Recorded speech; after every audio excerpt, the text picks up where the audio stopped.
اتخذوا ايمانهم جنة فصدوا عن سبيل الله انهم ساء ما كانوا يعملون ذلك بانهم امنوا ثم كفروا فطبع على قلوبهم فهم لا يفقهون صدق الله العظيم رب اشرح لي صدري ويسر لي امري واحلل عقدة من لساني يفقهوا قولي. قرآن مجید میں جو مدنی صورتوں کا یہ سب سے بڑا گلدستہ ہے، اس کے ہم 4 جوڑے پڑھ چکے ہیں. 3 جوڑے، سورہ حدید اور سورہ مجادلہ، پھر سورہ حشر اور سورہ ممتحنہ، پھر مرکزی جوڑا سورہ صف اور سورہ جمعہ. سورہ صف میں نے ایک بات کہی تھی کہ بعد میں جائزہ لے لیں گے. اگر تو ایمان حقیقی اور جہاد فی سبیل اللہ کا راستہ انسان اختیار کرے، وہ تجارت جو اللہ نے بتائی ہے، هل ادلکم علی تجارت تنجیکم من عذاب علیم، اس کا کیا حل ہے، کیا تجارت ہے؟ تؤمنون باللہ ورسولہ وتجاہدون فی سبیل اللہ باموالکم وانفسکم. یہ اگر کرتے ہو تو عذاب علیم سے بھی چھٹکارا ہے، تمہارے گناہ بھی معاف کر دیے جائیں گے، جنتوں میں داخل کیے جاؤ گے، مساکن طیبۃ فی جنات عدن دیے جاؤ گے. ایک خاص حد تک تمہارے ایمان اور عمل صالح کی جب ہم جانچ پرکھ کر لیں گے اور ثابت ہو گئے کہ تم نے حق ادا کر دیا، تو دنیا میں نصرت بھی آئے گی، فتح بھی ملے گی، اور سب سے بڑی بات یہ کہ تم اللہ کے مددگار قرار پاؤ گے. نہیں کرتے ہو اور ایمان کے دعوے ہیں اور اللہ سے محبت کے اور رسول سے عشق کے، تو کبر مقتا عند اللہ ان تقولوا ما لا تفعلون. اللہ تعالیٰ کی بیزاری شدید ہوتی چلی جا رہی ہے تمہاری اس طرف سے، اور آگ سے چھٹکارا پانے کا خیال تمہارا خود ساختہ خیال ہے، امید موہوم ہے. اس لیے کہ کلام جو ہے یہ مومل کلام نہیں ہے. هل ادلکم علی تجارت تنجیکم من عذاب علیم، وہ تجارت تمہیں بتائی جائے جو عذاب علیم سے چھٹکارا دلا دے. وہ نہیں کرتے ہو تو چھٹکارا ہو گیا تو پھر یہ کلام غلط ثابت ہو گیا، پھر یہ کلام مومل ہے، جمانی ہے. کرتے ہو تو سب کچھ ہے. اس کو کہتے ہیں ہماری فزیولوجی میں آل اور نن لا. کوئی چیز ہوگی تو پوری ہوگی، نہیں ہوگی تو زیرو ہو جائے گی. پرسنٹیج نہیں ہے بیچ میں. مسلز کے بارے میں، یہ والنٹری مسلز جو ہوتے ہیں، ان کی کنٹریکشن جو ہوتی ہے آل اور نن. اگر تو اسٹیمولس پورا مل جائے گا تو پوری کنٹریکشن ہوگی، اور اگر وہ اسٹیمولس جو ہے کم ہے تو بالکل نہیں ہلے گا. یہ نہیں کہ وہ درمیان میں آل اور نن. اچھا، اس کے لیے جو آدمی چاہیے کیسے ٹرین کرنا، کیسے تیار کرنا، وہ سورج جمعہ. اب یہ جو دوسرا، بلکہ کہنا چاہیے کہ جو چوتھا جوڑا آ رہا ہے، اس میں اب تو ترتیب آپ الٹی دیکھ رہے ہیں. پہلے آ رہی ہے وہ سورج جس میں کہ تسبیح کا ذکر نہیں ہے، بعد میں آئے گی سورہ تغابن جس میں تسبیح کا ذکر ہے. دوسری بات یہ کہ یہاں نفاق کا تذکرہ ہے، اور سورہ تغابن میں ایمان حقیقی پر جامع ترین سورج ہے. میں نے آپ کو پہلے ہی بتایا تھا کہ وہ مباحث، اب نفاق کی جو بحثیں آئی ہیں سورہ نساء اور سورہ توبہ کا اکثر حصہ اس پر مشتمل ہے، اور بھی تقریباً تمام مدنی صورتوں کے اندر وہ ذکر موجود ہے. کہیں ذرا ٹکا چھپا ہے جیسے سورہ بقرہ میں، کہیں کھلا ہے اعلانیہ. اسی طریقے سے ایمان کی بحث تو پوری مکی قرآن میں پھیلی ہوئی ہے، اس کے بلکہ اور خلاصے نکال کر بہترین جو ہے مدنی قرآن میں بھی لکھ دیے ہوئے ہیں. آیات الآیات ہے، آیت الکرسی ہے. لیکن ایک خلاصہ 11 آیتوں پر مشتمل نفاق کی حقیقت پر یہ سورہ منافقون. یہ منفی ہے، مثبت شے کیا ہے؟ ایمان. 18 آیتوں پر مشتمل جامع ترین سورت قرآن حکیم کی ایمان کے موضوع پر سورہ تغابن. نفاق کے بارے میں چند باتیں سمجھ لیجیے جو اگرچہ پہلی بحث میں بہت آ چکی ہیں، لیکن آج پھر میں بتا دینا چاہتا ہوں. نفاق کی 2 قسمیں. ایک وہ شخص جو شعوری طور پر دھوکہ دینے کے لیے ایمان لایا، وہ شروع ہی سے منافق ہے، ایک دن بھی اسے ایمان کی لذت نصیب ہوئی نہیں. سورہ آل عمران میں اس کی مثال موجود ہے. سازش کی، صبح کو ایمان لاؤ، شام کو مرتد ہو جانا، تاکہ یہ اسلام کی جو ساکھ بن گئی ہے، گڈ ول بن گئی ہے، یہ ختم ہو. تو ظاہر بات ہے جیسے کہ فرمایا گیا سورہ مائدہ میں وَقَدْ دَخَلُوا بِالْكُفْرِ وَهُمْ قَدْ خَرَجُوا بِهِ، وہ کفر کے ساتھ ہی داخل ہوئے تھے اور کفر کے ساتھ ہی نکل گئے. ان پہ ایک لمحہ بھی ایمان حقیقی کا آیا ہی نہیں۔ یہ بہت کم لوگ تھے اس قسم کے منافق۔ اصل منافق میں وہ کون تھا؟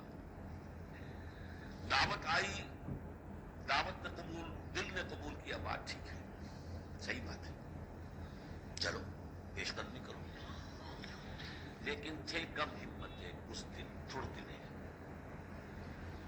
اب ظاہر بات ہے یہ دعوت تھی انقلابی دعوت، انقلابی دعوت میں تصادم کے مراحل آتے ہیں، اور وہاں جو ہے تکلیفیں، آزمائشیں، مصیبتیں، ایثار مال، بذل نفس، یہاں تک کہ وہ مرحلہ بھی آ سکتا ہے کہ نقد جان ہتھیلی پر رکھو اور میدان میں آ جاؤ۔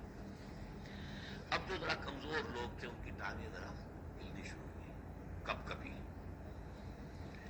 پہلا مرحلہ یہ ہوا ان میں کہ انہوں نے اپنی قصور کو ماننا، ہم سے خطا ہوئی، غلطی ہوئی۔ یہ سورہ توبہ میں پڑھ چکے ہیں، خلطوا عملا صالحا وآخر سیئا۔ اب یہ ہے کہ کسی اچھے کام بھی کر رہے ہیں، کسی کو برا کام بھی کر دیا، کبھی کوئی لبیک بھی کہہ دیا، کبھی وہی کھسک گئے، لیکن اپنی غلطی مان لی کہ حضور ہم سے غلطی ہوئی، ہم کو جھوٹا بہانہ نہیں بناتے، آپ جو سزا چاہیں گے ہم حاضر۔ اس درجے کو کہیں گے ضعف ایمان، یہ نفاق نہیں ہے، ضعف ایمان۔ اگلا درجہ آتا ہے جب آدمی کی جو جھوٹی عزت نفس ہے، اخذت العزت بالاسم، وہ جھوٹی عزت نفس سے کہتی کب تک مانو گے اپنی خطائیں، تم جھوٹا بہانہ کر دیا کرو، یہ تھا مسئلہ، وہ تھا مسئلہ، یوں تھا، ایسا تھا، خدا کی قسم نہیں۔ وہ تیسرا مرحلہ ہے، جھوٹا بہانہ جہاں شروع کیا نفاق شروع ہو گیا۔ لہذا منافقین کے ذمہ میں ہمیشہ اب کذب کذب کذب، اس کو لے دیں۔ اگلا مرحلہ آیا اور دیکھا کہ یہ تو اب ہماری قسم، ہم جو بہانہ بناتے تو لوگ مسکراتے ہیں، تو سمجھتے ہیں کہ یہ جھوٹا بہانہ بنانا، لہذا قسمیں کھا کر موقت کیا اپنی قسموں سے۔ یہ سیکنڈ سٹیج میں ٹی وی آ گئی، نفاق کی T V in second stage, جھوٹا بہانہ فرسٹ سٹیج، جھوٹی قسم سیکنڈ سٹیج۔ ایک عرصہ آتا ہے کہ اس کے بعد اس پر بھی اعتماد لوگوں کا اٹھ جاتا ہے، تو اب ان کے اندر ایک شدید قسم کا ریئیکشن پیدا ہوتا ہے، ایمان اور اہل ایمان کی دشمنی پیدا ہوتی ہے، اور یہ دشمنی سب سے زیادہ ٹارگٹ کرتی ہے قائد کو، اس نے ہمارے لیے ساری مصیبت کھڑی کر دی، ہم آرام سے اپنے مدینے میں آباد سے رہ رہے تھے، یہ آ گیا، اس نے آ کر یہ سارا جو ہے معاملہ ہمارے لیے، بھائی کو بھائی سے جدا کر دیا، خاندانوں میں رفت پیدا کر دی، اب ہماری دوستیاں تھیں ان سے اوس اور خزرج کی دوستیاں تھیں، ان تمام یہودی قبائل سے ہمارے وہ سارے حلیفی تعلقات ٹوٹ گئے، تو وہ ساری دشمنی جو ہے اب یہ عداوت بن جاتی ہے اہل ایمان کی، اور خاص طور پر اہل ایمان کے قائد جو اس وقت کون تھے؟ محمد رسول اللہ۔ دس از دی تھرڈ سٹیج۔ یہ ٹی وی کی وہ تھرڈ سٹیج ہے جو پہلے کبھی ہو جاتی تھی تو اب سمجھتے تھے کہ اب یہ دائیراج ہے۔ یہ ہے نفاق کی اصل حقیقت۔ اسی لیے اس وقت جو لوگ کسی تحریکی تصور سے آشنا ہی نہیں، انقلابی تصور دین ان کے سامنے آیا ہی نہیں، وہ منافق نہیں ہو سکتا، وہ ضعیف الایمان آدمی ہے۔ لیکن جو شخص ایک مرتبہ کسی تحریک کو، انقلابی تحریک کو قبول کر کے آگے آ جائے، اب وہ منافق ہو جائے گا اگر وہ ساتھ ٹھیک نہیں چلتا ہے۔ یہ بات میری جو ہے آج پلے باندھ لیجیے۔ عام اس وقت مسلمان منافق نہیں، انہیں پتہ ہی نہیں کہ دین کا تصور یہ ہے، دین کا یہ مطلب ہے، مولویوں نے سمجھایا ہی نہیں۔ دین کا نام ہے نماز، روزہ، اور ليلۃ القدر مل گئی تو بیڑا پار، ساری زندگی کے سارے گناہ معاف۔ انہیں تو یہ تصور دیے گئے، حج کرائے تو پاک ہو کے آ گئے، اور عمرہ کیا تو پاک ہو کے آ گئے، باقی یہ کہ تم جس طرح چاہو کماؤ، ہمارے نذرانے آنے چاہیے، اللہ اللہ خیر سے، وہ پیر ہوں یا علماء ہوں۔ لہذا وہ بیچارے وہ منافق منافق نہیں ہے، وہ ضعیف الایمان ہے، جو بھی ہے وہ اللہ تعالیٰ جو معاملہ ان سے کرے۔ جو شخص کسی حقیقی انقلابی اسلامی تحریک سے متعلق ہو جائے، اس کو حق سمجھ کر، پھر اگر وہ پیچھے ہٹ رہا ہے اس لیے کہ قائد میں اسے کوئی چیز ایسی نظر آئی کہ یہ تو غلط کار انسان ہے، دھوکے باز انسان ہے، ٹھیک ہے، پیچھے ہٹ جانا چاہیے۔ اگر یہ طریقہ کار جو اس نے بتایا تھا یہ اس سے منحرف ہو گیا ہے، پیچھے ہٹ جانا چاہیے۔ جو اس نے طریقہ کار بتایا تھا اس وقت ہمیں معلوم ہوا تھا ٹھیک ہے، لیکن اب ہم سمجھتے ہیں کہ ٹھیک نہیں، پیچھے ہٹ جانا چاہیے۔ یہ سب ٹھیک، اس میں نفاق نہیں ہوگا، لیکن محض اس لیے کہ اب مشقت کرنی پڑ رہی ہے، محنت کرنی پڑ رہی ہے، اپنے کیریئر پر آنچ آ رہی ہے، اپنے لیے جو ہے اور زندگی کی لذتیں جو ہیں ان میں ہمارا گھاٹا پڑ رہا ہے، یا یہ کہ کبھی امیر نے ڈانٹ دیا ہے، یہ تو ہوتا ہے جماعتوں کے اندر، ہوتا ہے، زجر بھی ہوتی ہے، توبیخ بھی ہوتی ہے۔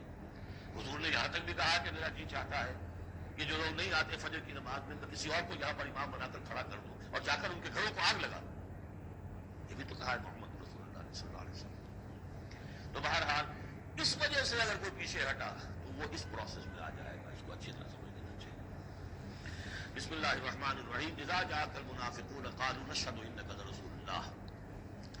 اے نبی، جب آپ کے پاس آتے ہیں منافق اور وہ کہتے ہیں کہ ہم گواہی دیتے ہیں، ہم کہتے ہیں، ہم اقرار کر رہے ہیں کہ آپ اللہ کے رسول ہیں، واللہ یعلم انک لرسول، اللہ جانتا ہے کہ آپ اس کے رسول ہیں، اللہ سے بڑھ کر اور کون جانتا ہے کہ آپ اللہ کے رسول ہیں، لیکن واللہ یشہد ان المنافقین لکاذبون، اللہ گواہی دیتا ہے کہ یہ منافق جھوٹے ہیں، یہ دل سے بات نہیں کہہ رہے۔ اتخذوا ایمانہم جنۃ، پہلی سٹیج کاذبون کے حوالے سے یہ جھوٹے ہیں، نفاق کی پہلی سٹیج۔ پھر انہوں نے اپنی قسموں کو ڈھال بنا لیا، اتخذوا ایمانہم جنۃ فصدوا عن سبیل اللہ، انہوں نے اپنی قسموں کو ڈھال بنا کر اور اللہ کے راستے سے رک گئے۔ خدا کی قسم یہ مسئلہ تھا، میں اس لیے نہیں جا سکا، میری بیوی بیمار تھی، کوئی دیکھنے بھالنے والا نہیں تھا۔ انہم ساء ما کانوا یعملون، یہ بہت ہی برا کام ہے جو کر رہے ہیں۔ ذالک بانہم آمنوا ثم کفروا، یہ وہ لوگ ہیں جو ایمان لا کر کافر ہوئے، یہ وہ لوگ نہیں ہیں جو دھوکے ہی سے ایمان میں داخل ہوئے تھے۔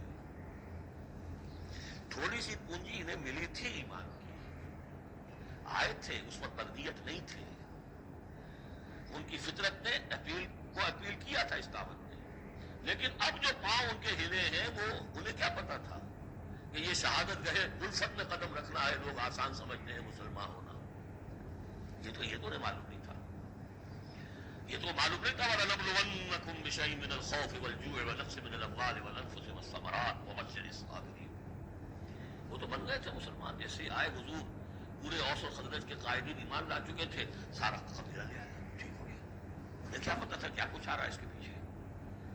یہ ایمان جو ہے یہ تو یوں سمجھیے کہ ٹپ آف دی آئس برگ ہے، اس کے نیچے جو اصل برف جو آیا ہے برف کا ٹوٹا، تو وہ پھر ان کے پاؤں، اس میں بھی جب تک اقرار ہو اپنے تقصیر کا تو وہ ضعف ایمان کہلائے گا، نفاق نہیں۔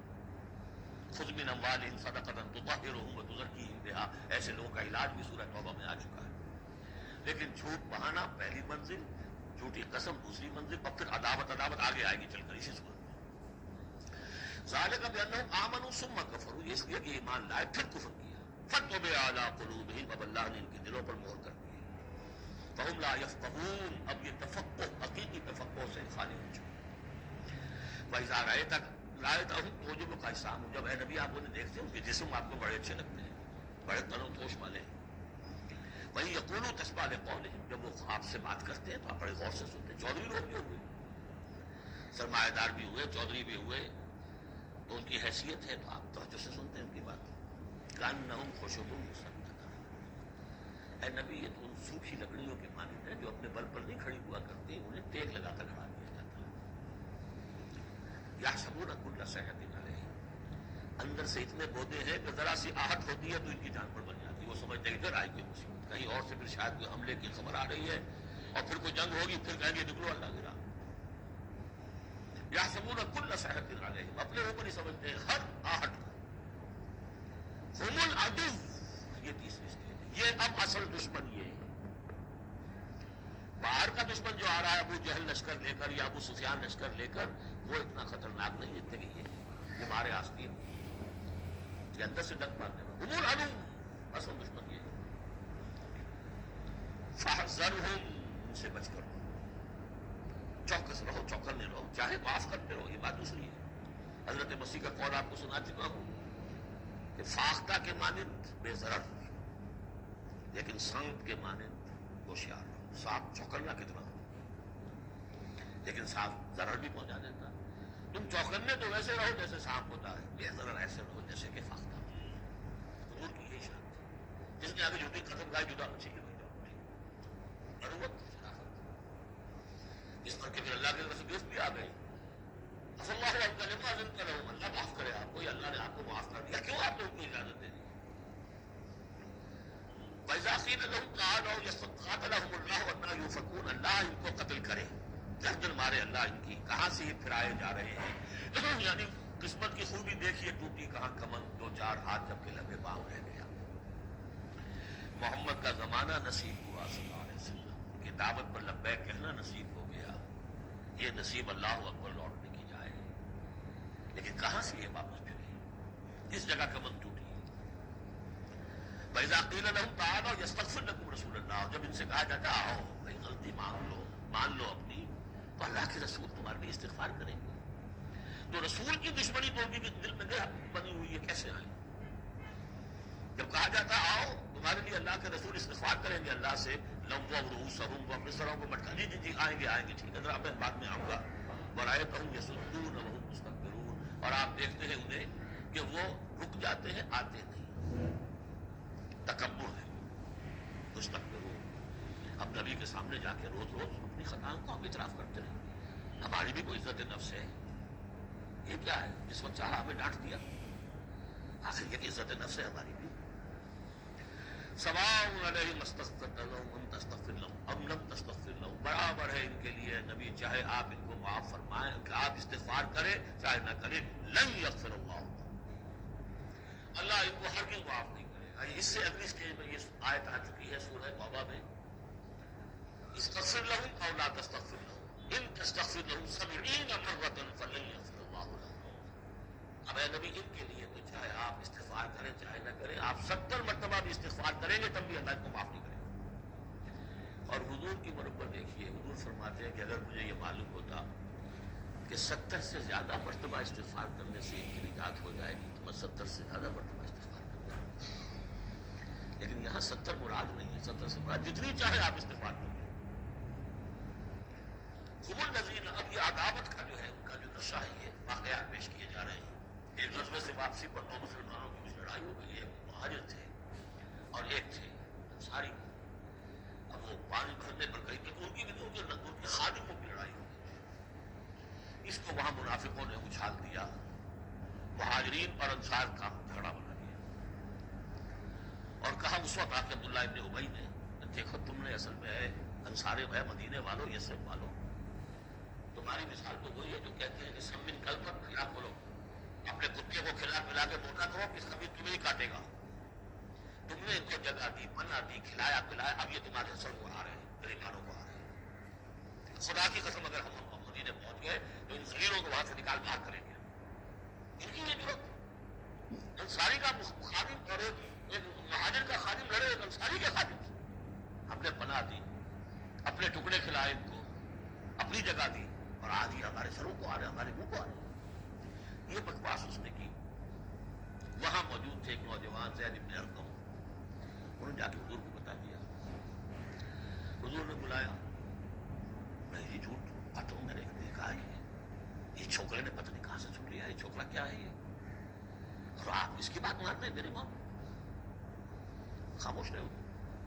پھر یہ آیا تھا اتر گئی، اس نے چھوکرے کو صحیح ثابت کیا، نے کہا ہے حضور نے فرمایا کہ لڑکے کے کان نے غلط نہیں سنا تھا، لیکن ایک بات نوٹ کر لیجیے، ان معاملات میں بھی حضور کوئی اقدام نہیں کر سکے عبداللہ ابن ابی کے خلاف، یہ نوٹ کرنے کی بات ہے۔ یہ جو لوگ سمجھتے ہیں کہ مکمل سٹیٹ قائم ہو چکی تھی مدینے میں، فوراً حضور کے جاتے ہی بڑی حماقت کا ضرورت تھا۔ یہ ضرور ہے کہ حضور کو وہاں ایک حیثیت حاصل ہو گئی، لیکن جو تصور ہمارا ہے اس زمانے میں سٹیٹ،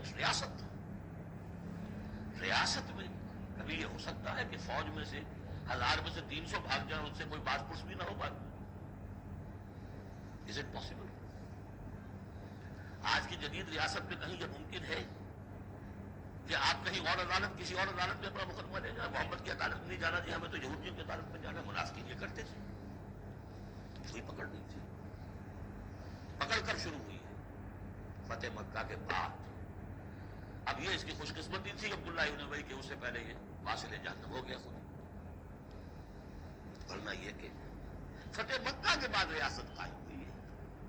یہی وجہ کہ اس کے بعد پھر جب جنگ کا اعلان ہوا ہے تو جو نہیں گئے ان سے بات پرس ہوئی ہے، حساب کتاب ہوا، اس سے پہلے نہیں۔ تو اصل میں اسٹیٹ جو ہے عبداللہ ابن ابی کا، یہاں پہ بھی خاموش۔ ایک موقع پر جب کہ تہمت کا معاملہ چل رہا تھا ایک دفعہ حضور کے زبان مبارک سے ایسے الفاظ میں نکل گئے دکھا دل کہ کیا کوئی شخص نہیں ہے کہ جو مجھے اس ایذا رساں شخص جو ایذا پہنچا رہا ہے اس کی ایذا سے بچا سکے. آپ انڈیا ظاہر تھا صاف کہ کیا کوئی شخص کو قتل نہیں کر سکتا. اب واقعات مختلف آتے ہیں. ایک واقعہ میں تو یہاں تک آتا ہے کہ صحابہ ابن معاذ موجود تھے. انہوں نے کہا کہ حضور آپ مجھے حکم دیجیے میں کبھی کروں. سعد ابن عبادہ تھے وہ خزرج میں سے تھے. تم یہ اس لیے کہہ رہے ہو کہ وہ خزرج کا آدمی. معلوم یہ ہوا کہ وہ جو قبائلی عصمتیں تھی کسی نہ کسی درجے میں ابھی موجود تھی. ایک دن میں صاف نہیں ہوتی یہ چیز. پھر حضرت سعد ابن عبادہ کہتے ہیں حضور اس شخص کے معاملے میں نرمی کی جائے. اصل میں اس شخص کو ہم بادشاہ بنانے کا فیصلہ کر چکے تھے. اس کے لیے ہم تاج تیار کر چکے تھے. آپ آئے تو اس کے سارے خواب جو ہے وہ بکھر گئے. اس کا ایک طرز عمل ہے لیکن یہ کہ اس کا اثر ہے ہمارے قبیلے میں. حکمت اور مصلحت کا تقاضا یہ ہے کہ اس کے خلاف الزام نہ کیا جائے. یہ بات سمجھ. ابھی ریاست اس درجے کی نہیں تھی کہ ان تمام چیزوں کو بالکل ان مصلحتوں کو بالکل نظر انداز کرتے ہوئے جو قدم چاہے اٹھا دیں. اب کتنا بڑا کفر ان کا چلا آ رہا ہے یہاں پر. هم الذين يقولون لا تنفقوا على من عند رسول الله حتى ينفضوا. یہی ہے وہ لوگ جو کہتے ہیں کہ مت خرچ کرو ان پر جو اللہ کے رسول کے گرد جمع ہو گئے ہیں. دیکھنا ان بستیوں کو تم کے ویراں ہو گئی یہ سب بھاگ جائیں گے اگر تم ان کے اوپر خرچ نہ کرو. حتى ينفضوا یہاں تک کہ وہ منتشر ہو جائے. وَلِلَّهِ خَزَائِنُ السَّمَاوَاتِ وَالْأَرْضِ. حالانکہ اصل خزانے کائنات کے آسمان اور زمین کے اللہ کے اختیار میں ہے. وَلَٰكِنَّ الْمُنَافِقِينَ لَا يَفْقَهُونَ. لیکن ظاہر بات ہے کہ منافقین اس کا فہم نہیں رکھتے. يَقُولُونَ لَئِن رَجَعْنَا إِلَى الْمَدِينَةِ لَيُخْرِجَنَّ الْأَعَزُّ مِنْهَا الْأَذَلَّ. اور وہ کہتے ہیں اگر ہم مدینے لوٹ گئے اب چونکہ فوج واپس آ رہی تھی ایک جنگ سے اب جب مدینے پہنچ جائیں گے تو لازماً جو عزت والے ہیں نکال باہر کریں گے ان ذلیلوں کو. اور ذلیل سے مطلب کمزور. ذلیل کا مطلب جو ہے وہ ہماری زبان میں جو ہوتا ہے کمینہ وہ نہیں ہے. ان کو ہم نکال باہر کریں گے. وَلِلَّهِ الْعِزَّةُ وَلِرَسُولِهِ وَلِلْمُؤْمِنِينَ. حالانکہ عزت تو اللہ کی ہے اور اہل ایمان کی ہے. اللہ کے رسول کی ہے اور اہل ایمان کی ہے. وَلَٰكِنَّ الْمُنَافِقِينَ لَا يَعْلَمُونَ. لیکن یہ منافق جانتے نہیں. لیکن ہوا یہ کہ جب یہ قول پہنچا ہے عبداللہ ابن ابی کے بیٹے کا نام بھی عبداللہ ہے. وہ بڑے مخلص نوجوان خالص صادق القول صادق الایمان. انہیں معلوم ہے میرے باپ نے یہ کہا ہے تو مدینے میں دروازے میں کھڑے ہو گئے ننگی تلوار لے کر اپنے باپ سے کہا ہے کہ جب تک تم یہ نہیں مانو گے کہ تم ذلیل ہو عزت ہے اللہ کے لیے اس کے رسول کے لیے اور اہل ایمان کے لیے اس وقت تک مدینے میں گھسنے نہیں دوں. فریاد بھی کی حضور سے بھی کہا لیکن پھر کہنا پڑا اس کو کہ ہاں اللہ اس کا رسول اور اہل ایمان عزت والے ہیں ہم ذلیل ہیں تب داخل ہو.